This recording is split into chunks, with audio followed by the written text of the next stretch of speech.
Hey guys, it's James. I'm back with another video. I was asked to do. I was asked a question to do ask what my go-to movies were for Halloween. Since I didn't have enough questions to do and ask the doctor, so I decided to do a top 10 horror movies for my collection for Halloween. Probably not going to be a lot of movies that are on a lot of people's lists. There'll be probably some go-tos that are on people's lists, but there's going to be some that aren't going to be on everyone's list. But I work with what I have in my collection, so I know there are going to be people that are going to be like, you don't have this on your list, or you don't have that. But what can you do? It's my list, so it's what I have. So we're going to do a few honorable mentions, and then we'll get to the top 10. So here we go with the list. Honorable mentions.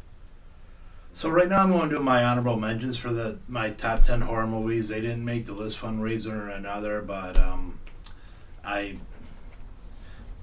there's various reasons. So I have the Cabin of Dr. Caligari. This might be a little bit too art house, and I enjoy the movie. I love it. It's almost 100 years old, and it's very expressionist and I would say minimalist, and a lot of imagination went into it, but it's just probably a little out there for most people. Drag Me to Hell. It's a good, noble effort by the Raimis to get back into the horror movie genre that they started out in. There are better ones, obviously, that probably I haven't talked about yet. Freddy vs. Jason. Very good crossover movie. Sometimes a little over the top, and it's probably an ingenious way to bring them both together in a movie to fight each other off with. The Dawn of the Dead remake. I find it more of an action movie than I do a horror movie. That's just the way I see it. And Zack Snyder's very much a stylist more than anything else. And one movie that really missed my list is Bubba Hotep. I was going to put us in at number 10, but I thought about it. But it's more of a comedy, more a picture about aging than it is Elvis and Elvis Who's Still Alive and a Black John F. Kennedy versus a Mummy. So and the horror's there, but it's not straight up horror. It's more comment on the aging and senior citizens and whatnot. So those are my honorable mentions. So let's get into the top 10. Number 10. Number 10 on my list comes from frequent Bryan Singer collaborator Mike Doherty. It's a movie called Trick or Treat. It's an anthology movie. Basically, it tells 5 stories around a small town during Halloween, which is basically this town celebrates like it's Christmas, it's like the biggest night of the year, and it tells 5 stories incorporating around various legends of Halloween, like giving out candy or pulling pranks or literally wearing costumes or even or anything else. Basically, it was supposed to come out in 2007, but Warner Brothers put it on a shelf for 2 years, so it got released unceremoniously on DVD, where it actually exploded to the point where there's going to be a sequel next year.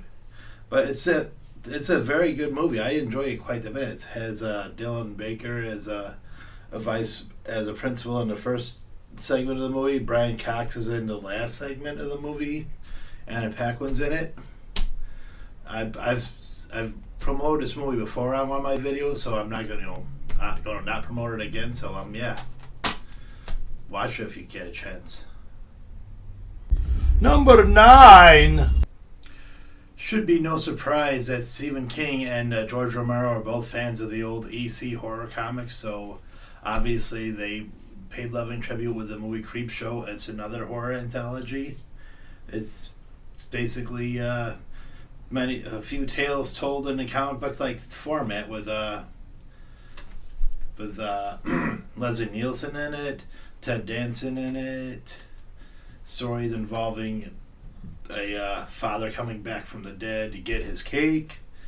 There's a 200-year-old creature in a crate that's really pissed off. It's like a more or less like a Tasmanian devil in real life. And E.G. Marshall in the finale in a bathtub full of cockroaches.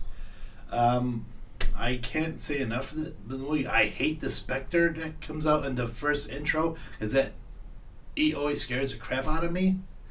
So, yeah, just for that scare alone, I'm going to put this at number 9, Creep Show.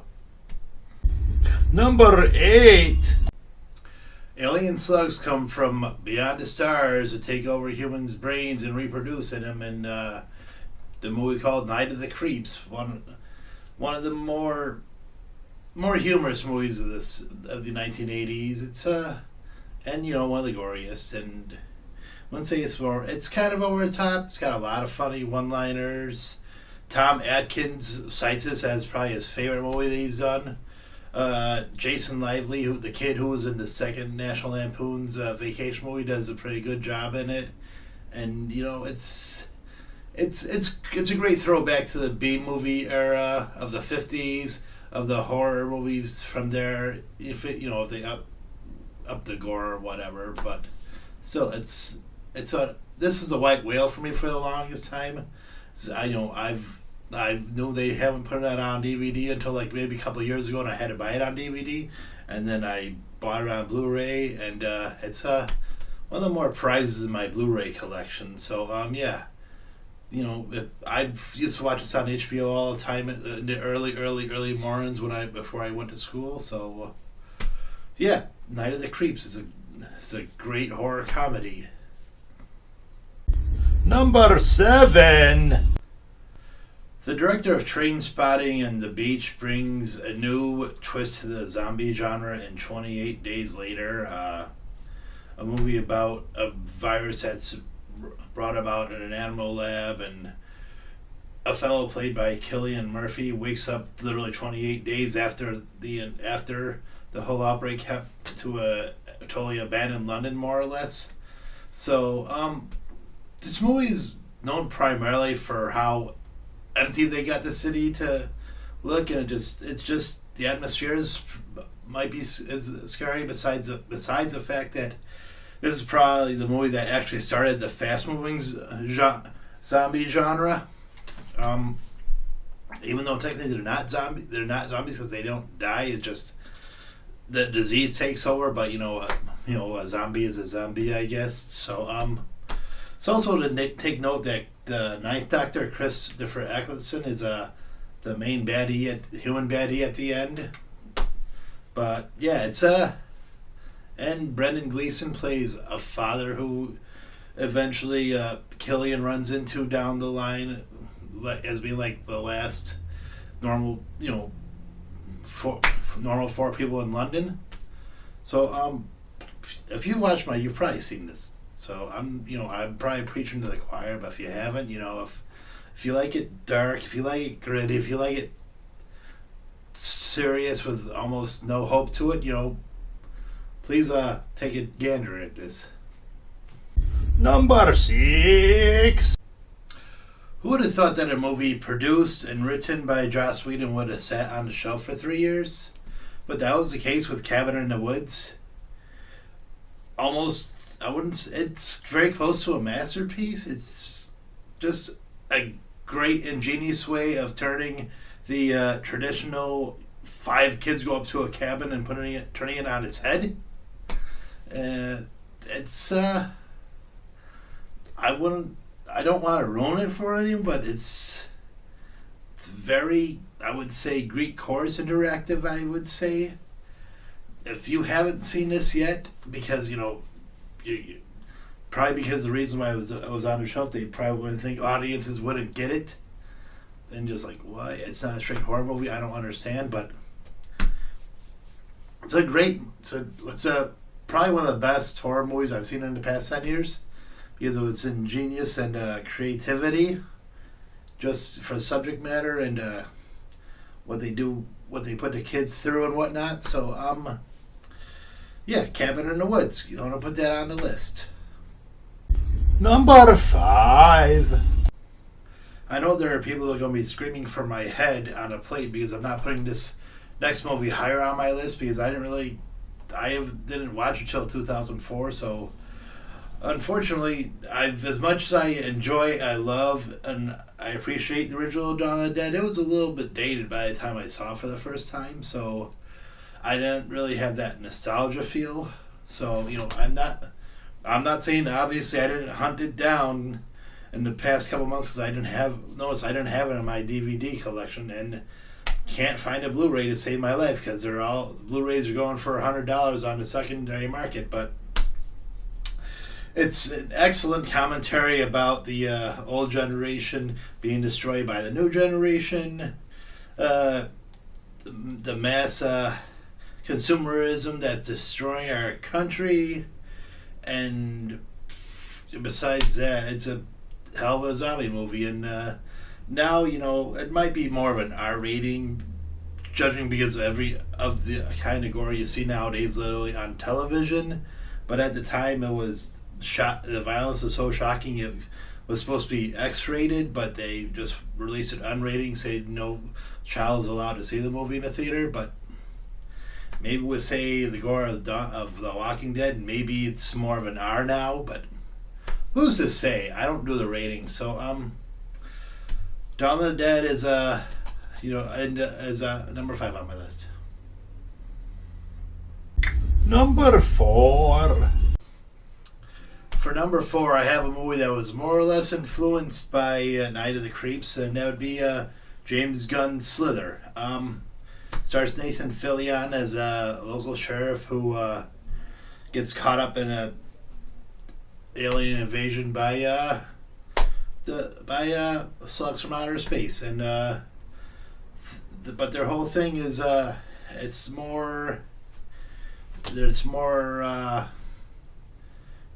of a hive mentality. So first they infect Michael Rooker's Grant. So basically, when one person gets infected, they have the memories and the emotions of Michael Rooker. So basically, it's more. I don't want to spoil it for you, but it's a great comedy, great gory horror, great sci-fi. It's not afraid to take a joke and laugh at itself. And Nathan Fillion, as always, is great in the movie. So it's a crying shame that this isn't out on Blu-ray. That basically it's only on DVD. But what are you gonna do? So yeah, Slither. Number 3. The next film was probably the first R-rated movie I can remember seeing. I probably saw it for the first time in my uncle's house. We have a big family gathering, and basically, he's like, "Hey, guys, want to watch some movies?" So he pulled out a videotape of John Carpenter's The Thing. So when you're 9 years old, there's a lot of things that burn in your head, like when your head turns into a spider, or something bites into, opens up and just chews a guy's arms off. It's just, besides the effects, besides how awesome the practical effects are, it's a story of not trusting anybody in the room, not trusting anyone even though you've probably known them a long time, and maybe not even trusting yourself, and trying to figure out who's trying to get you. It's just I find it's John Carpenter and Kurt Russell's masterpiece. It's one of my favorite horror movies, and obviously, if it's number 3, it's one of my favorites, obviously. So, John Carpenter's The Thing.